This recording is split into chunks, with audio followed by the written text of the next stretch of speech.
নমস্কার দাদা, আমরা আজকে পূর্ণনগর গ্রামে উপস্থিত হয়েছি। এটা রানাঘাট 2 ব্লকের অন্তর্গত, নদিয়া ডিস্ট্রিক্ট। তো আমার সাথে একজন গাঁদা ফুল চাষি আছেন। দাদা, আপনার নামটা? রবীন্দ্রনাথ বিশ্বাস। তো ওনার মুখ থেকে শুনে নেব, বিগত 13 দিন আগে এখানে লানেবোর ডেমনস্ট্রেশন হয়েছিল। তো লানেবোর ডেমনস্ট্রেশন করার পরে আগেই বা কী অবস্থা ছিল এবং পরবর্তীতে কি রেজাল্ট আসছে লানেবো ব্যবহার করার পরে, সেটা চাষি ভাইয়ের থেকে একটু শুনে নেব।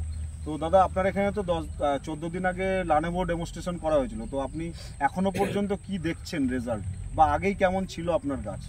আগে গাছটা কুকড়া কুকড়া ছিল, গাছটার স্বতঃস্ফূর্ত ভাব ছিল না। আচ্ছা। আর রোগ পোকা তো ছিলই, থিপস তো ছিলই। তা খানিকটা জমিতে দেওয়া হয়েছে আর খানিকটা জমিতে দেওয়া হয়নি। তাতে বোঝা যাচ্ছে যে দেওয়াটাই অনেক গাছটা ভালো হয়েছে। আচ্ছা।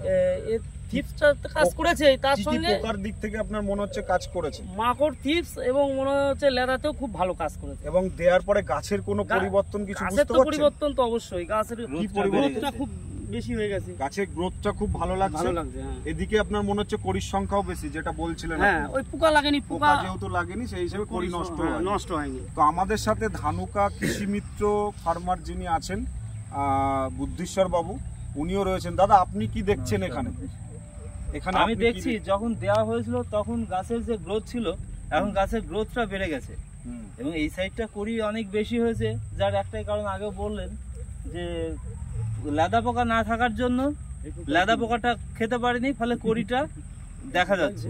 কিন্তু যে সাইডে দেওয়া হয়নি সেই সাইডে কড়িটা অত দেখা যাচ্ছে না, যেহেতু এই সাইডে লেদা পোকার প্রকোপ আছে। এই জন্য আপনার কি মনে হয়, আপনাদের কি মনে হচ্ছে যে এই প্রোডাক্টটাকে কি আগে ব্যবহার করানো যায় চাষিদেরকে গাঁদা ফুলের উপরে? হ্যাঁ, এবং আপনারা অন্যান্য চাষি ভাইদেরকে বলবেন ব্যবহার করার জন্য। ঠিক আছে, ধন্যবাদ, নমস্কার।